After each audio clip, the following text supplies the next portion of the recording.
10/14/2024 మన రైల్వే కోడూరు ఎమ్మెల్యేకి నేను మెసేజ్ చేయడం జరిగింది త్రూ ఫేస్బుక్. కంగ్రాచులేషన్స్ సార్ అని చెప్పేసి ఆయన థ్యాంక్ యూ అని చెప్పి ఫస్ట్ డేనే నాతో 2-3 hours స్టార్ట్ చేశారు. లైక్ నైట్ 11:30 ఆ టైం వరకు స్టార్ట్ చేశారనమాట. డీటెయిల్స్ అన్నీ కనుక్కోవడం జరిగింది. ఆయన నువ్వేం చేస్తావు, ఎక్కడ ఉంటావు, పెళ్ళి అయిందా, పిల్లలు ఉన్నారా, హస్బెండ్ ఏం చేస్తాడు, ఈ డీటెయిల్స్ అన్నీ అడగడం జరిగింది. నేను చెప్పాను. లాస్ట్లో ఆయన ఫోన్ నెంబర్ ఇచ్చి నా ఫోన్ నెంబర్ తీసుకొని ఇక్కడ వద్దు టెలిగ్రామ్లో చాట్ చేద్దాము అనేసి చెప్పారు. సో నేను టెలిగ్రామ్లో మెసేజ్ చేశాను. 2 days బాగానే మాట్లాడారు నాతో, అంటే నార్మల్గానే మాట్లాడారు. అందరూ ఎలా ఫ్రెండ్లీగా మాట్లాడతారో అలాగే మాట్లాడారు. సో కంటిన్యూస్ చాటింగ్ అనమాట. 2 days తర్వాత వీడియో కాల్స్ చెయ్యి, నీ న్యూడ్స్ పంపించు అని ఈ టైప్ ఆఫ్ మెసేజింగ్ చేయడం జరిగింది నాకు. సారీ సార్, నేను న్యూస్ అయితే అట్లాగా పంపించలేను, వీడియో కాల్స్ కూడా నాకు కంఫర్టబుల్ కాదు అనేసి చెప్పాను అనమాట. నేను నా బాబు మాత్రమే ఉంటాం ఇంట్లో, నాకు ఒక కేర్ టేకర్ ఉంది. న్యూస్ పంపించమని ఒక 3-4 days అడిగారు బాగా. నేను పంపను అనేసరికి కొంచెం బెదిరించడం లాంటివి చేశారనమాట. ఓకే న్యూస్ పంపొద్దు, నేను నీతో మాట్లాడాలి, నన్ను పర్సన్గా మీట్ అవ్వు, ఇన్ పర్సన్లో మీట్ అవ్వు అని చెప్పేసి అన్నారు. ఎలా కుదురుతుంది సార్, నాకు అవ్వదు, నాకు మా బాబుతోనే ఉంటుంది రోజంతా, నాకు అవ్వదు అనేసి అన్నాను. ఒక 2 days బాగా బతిమలాడుకున్నట్టు అడిగారు అనమాట నన్ను. మీట్ అవ్వచ్చు కదా, ఈ టైంకి మీట్ అవ్వచ్చు కదా, నేను ఈ టైంకి ఫ్రీ అవుతాను అనేసి ఇలా అడగడం జరిగింది. నేను రిజెక్ట్ చేశా. ఆ తర్వాత కొంచెం ఆయన అధికారం చూపించడం లైక్ నేను రైల్వే కోడూరు ఎమ్మెల్యేని, నా కోడూరు ఇది ప్రస్తుతానికి, నువ్వు ఇక్కడే జాబ్ చేస్తున్నావు, నీ ట్రాన్స్ఫర్ కూడా నా చేతిలోనే ఉంటుంది, నీ ప్రమోషన్స్ కూడా నా చేతిలోనే ఉంటుంది అని ఈ టైప్ ఆఫ్ మాటలు మాట్లాడడం స్టార్ట్ చేశారనమాట. నాకు అర్థమైంది సార్, మీరు ఎంత చెప్పినా సరే నేనైతే కలవడం జరగదు అనేసి నేను చెప్పాను. ఆయన ఫోర్స్ చేస్తూనే వచ్చారు. నేను ఈయనకి ఫోన్ కాల్స్లో మెసేజెస్లో చెప్పడం అర్థం కావట్లేదేమో అని చెప్పేసి నేను కలుస్తాను. జూలై 9th కలిశాను. For the first time July 9th కలిశాను. ఆయన షెడ్యూల్ అంతా అయిపోయిన తర్వాత నైట్ 8 o'clock అలాగా వచ్చి నన్ను పిక్ చేసుకున్నారు. మా ఇంటి దగ్గర పిక్ చేసుకొని తీసుకెళ్లారు. రైల్వే కోడూరు నుంచి కడప రూట్ వెళ్దాం అనేసి అన్నారనమాట. Railway Koduru to Kadapa route 90 kilometers వస్తుంది, కడప వరకు 90 kilometers వస్తుంది. సో స్టార్ట్ అయ్యాము. మా బాబుతో మా కేర్ టేకర్ ఉంది. ఇన్ ద మీన్ వైల్లో ఆయన మళ్ళీ ఎందుకు కలవని అంటున్నావు, ఎందుకు మెసేజెస్కి అలా రెస్పాండ్ అవుతున్నావు, ఎందుకు అంత పొగరు చూపిస్తున్నావు అని చెప్పేసి ఈ మాటలు మాట్లాడారు. రాజంపేటకు వచ్చేసరికి రాజంపేట టు బాక్రాపేట మధ్యలో ఒక విలేజో మరి ప్లేసో నాకు ఐడియా లేదు, అక్కడ ఆపారనమాట. ఆపిన తర్వాత నేను ఎందుకు ఆపారండి అంటే, ఎందుకు నువ్వు నాతో సరిగా ఉండట్లేదు, ఎందుకు నేను అడిగినవన్నీ చేయట్లేదు అని చెప్పేసి కాన్వర్సేషన్ స్టార్ట్ చేశాను.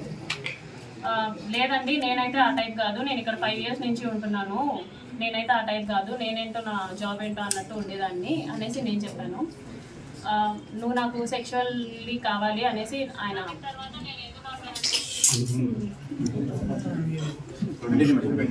చెప్పండి కనీసం మాట్లాడివ్వండి.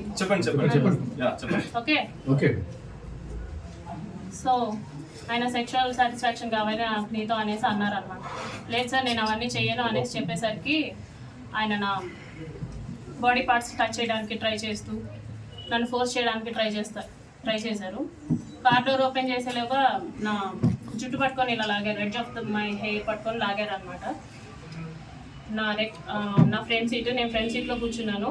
రెక్లైనర్గా బెండ్ చేసేసి నా మీదకి వచ్చేసి నేను అరవబోయాను, ప్లస్ చేతులు ఇలా పెట్టేసుకున్నాను. 2 చేతులు ఆయన ఒక చేతి ఇలా పట్టుకున్నారు, కొట్టారు.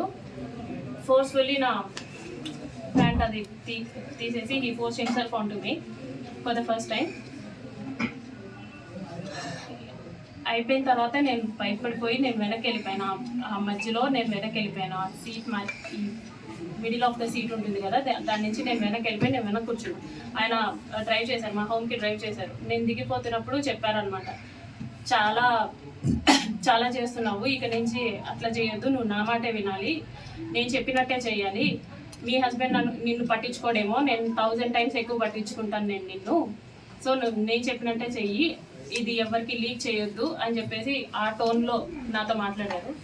నేను దిగేశాను. For the first time on July 9th నేను కలవడం జరిగింది. దాని తర్వాత ఒక 2 days గ్యాప్ ఇచ్చి మళ్ళీ స్టార్ట్ చేశారు, కలుద్దాం, మీట్ అవుదాం అని చెప్పేసి ఈ type of messages, video calls ఆయన కంటిన్యూస్లీ వీడియో కాల్స్ నాతో చేసేవాళ్ళు. ఆయన ఏం చేసినా సరే నేను అతనితోనే ఉండాలి అనుకునేవాళ్ళు అనమాట.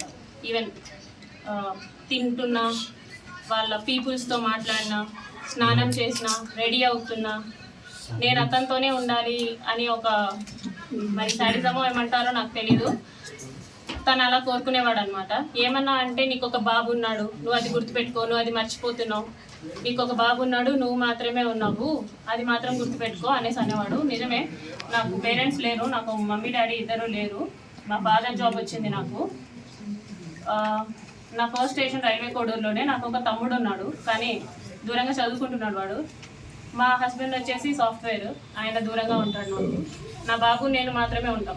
ఆయనకు అది బాగా ఆసరా అయింది. నా గురించి ఫుల్ డీటెయిల్స్ కనుక్కొని ఆయన ప్రొసీడ్ అవ్వడం జరిగింది.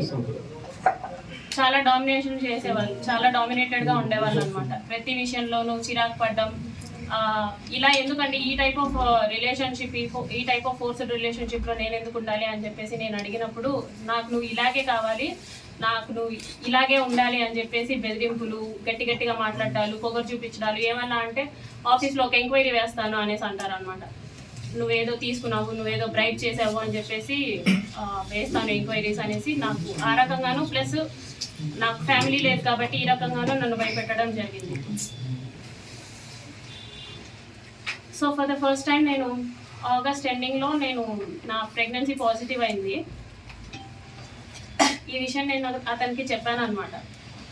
నాకు ఇలా ప్రెగ్నెన్సీ పాజిటివ్ వచ్చింది, ఏం చేయమంటారు అనేసి అన్నాను. నువ్వు తీయించేసుకో, ఇమీడియట్గా తీయించేసుకో, నేను మాట్లాడతాను, నాకు తెలిసిన డాక్టర్ ఉన్నారు తిరుపతి కాలేజ్లో, నాకు తెలిసిన గైనిక్ ఉంది, ఆమెను అడుగుతాను, ఆమె నాకు టాబ్లెట్స్ పంపిస్తుంది, నేను నీకు ఇస్తాను, సో దట్ నువ్వు తీయించేసుకో అనేసి అన్నారనమాట. లేదండి నేను తీయించుకోను, నేను ఉంచుకుంటాను అనేసి చెప్పాను. అంటే ఎందుకు ఉంచుకుంటావో, అవసరం లేదు, నువ్వు తీయించేసుకో అని చెప్పేసి అన్నారు. ఫస్ట్లో స్టార్టింగ్లో కామ్గానే అన్నారు, లేదండి నేనైతే తీయించుకోను, చేశారు కదా, నేనైతే తీయించుకోను అనేసి భయపెట్టే ప్రయత్నం చేద్దాం అనుకున్నా. సో దట్ అప్పటికైనా సరే వదిలేస్తాడని చెప్పేసి నేను భయపెట్టే ప్రయత్నం అయినా చేద్దాం అనుకుని ఈ ప్రెగ్నెన్సీ నేనైతే తీయించుకోను అనేసి అన్నాను అనమాట. ఒక 2 days అలాగే అడిగారు బాగా. ఒకరోజు నైట్ మా ఇంటికి వచ్చి ఎందుకు తీయించుకోవు అని చెప్పేసి నన్ను కొట్టారు. నువ్వు ఎందుకు తీయించుకొని అంటున్నావు అంటే, కార్లో తీసుకెళ్ళడం అనేసి డైరెక్ట్గా మా ఇంటికి వచ్చారు, కార్ పార్క్ చేసి, ఎందుకు తీయించుకొని అంటున్నావు అని చెప్పేసి, మా బాబు నిద్రపోతున్నాడు, అప్పుడు నాకు కొట్టారనమాట, ఎందుకు తీయించుకొని అంటున్నావు అనేసి. లేదండి నేను తీయించుకోను, మీరే కదా చేశారు, సో నేను తీయించుకోను, సమాధానం చెప్పండి అంటే, సరే మీ హస్బెండ్కి డివోర్స్ ఇచ్చేసి నేను నిన్ను పెళ్లి చేసుకుంటాను, ప్రస్తుతానికైతే తీయించుకో అని చెప్పేసి నార్మల్గా అష్యూరెన్స్ ఇచ్చినట్టు చెప్పారు. సో నీ హస్బెండ్తో నువ్వు డివోర్స్ తీసుకున్న తర్వాత నేను నిన్ను పెళ్లి చేసుకుంటానంటే, అవసరం లేదు అని చెప్పేసి నేను ఫర్ ద ఫస్ట్ టైం నేను అబార్ట్ చేయించుకున్నాను. అది కూడా అతనే టాబ్లెట్స్ తీసుకొని వచ్చారు, వాళ్ళ ఫ్రెండ్, తిరుపతి ఫ్రెండ్ ఎవరో ఇచ్చారంట, గైనిక్ సమ్మన్ టాబ్లెట్స్ తీసుకొని వస్తే for the first time abort చేయించుకున్నాను నేను వాళ్ళతో. ఇందులో నాకు తెలియని విషయం ఏంటంటే, ఈ మీన్ వైల్లో ఒక 4 months ముందు మా హస్బెండ్కి కాల్ చేసి